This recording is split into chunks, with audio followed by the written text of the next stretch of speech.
G'day everyone, I'm Kersey and today I'm going to demonstrate how to set up a Jazzmaster locking tremolo, then test it to see how well it works. The locking mechanism needs to be set up just right in order for it to have any reasonable chance of keeping the guitar in tune. And this is how you do it with a Phillips head screwdriver and a guitar tuner. First, you want to make sure that the locking button feels loose, whether it is in the unlocked position towards the neck and in the locked position away from the neck.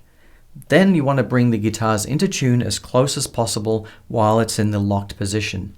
Now rotate the screw behind the locking button in a clockwise direction, and as you do this, periodically move the locking button in and out of position until the point where you feel some resistance as you put it into the locked position.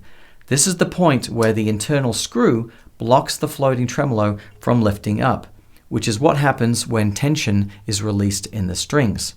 Once you hit that point of resistance, use the tremolo arm to provide some extra tolerance to allow the locking button just to snap and engage into that position, like that. Then with the tremolo in the lock position, you can retune all the strings again.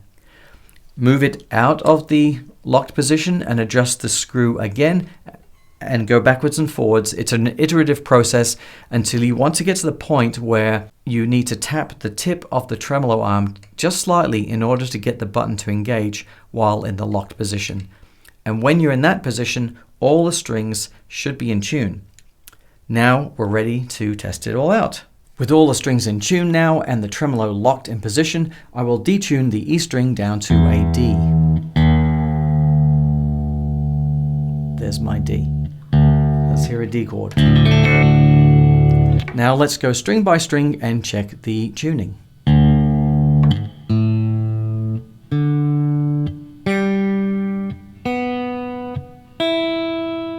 Here's a side-by-side comparison of each string after I dropped to the D tuning. Let's run a quick test now to unlock the tremolo in the D tuning and see if that changes the tension in the strings. So I'm going to unlock it here. It's a little bit of tension, so I'm going to use the tremolo bar to release some of that tension. And now let's go string by string and see how it's changed.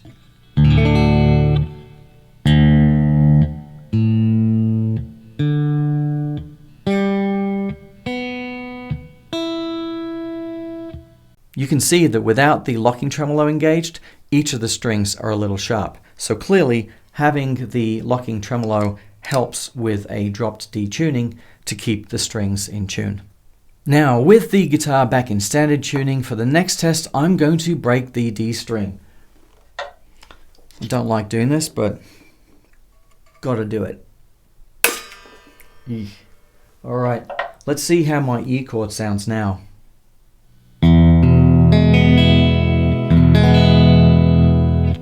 And when I go string by string, this is the variation in pitch that we see.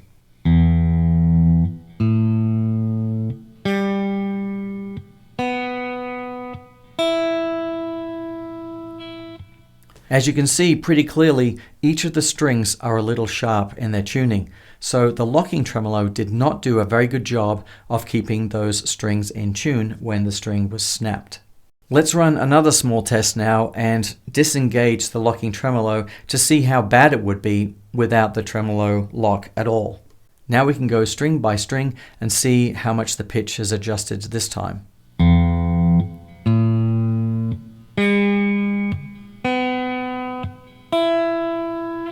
Each of the strings are a lot sharper. You are going to get some benefit from the locking tremolo, but it won't be perfect.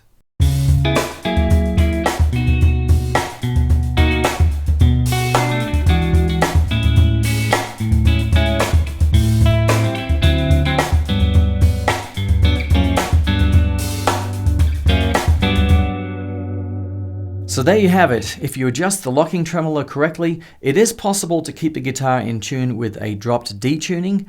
And with a broken string, well, maybe it's okay for a live gig, but there is some difference in pitch on those strings. It's not going to be as good as a hardtail. Anyway, thanks for watching, and I'll see you next time.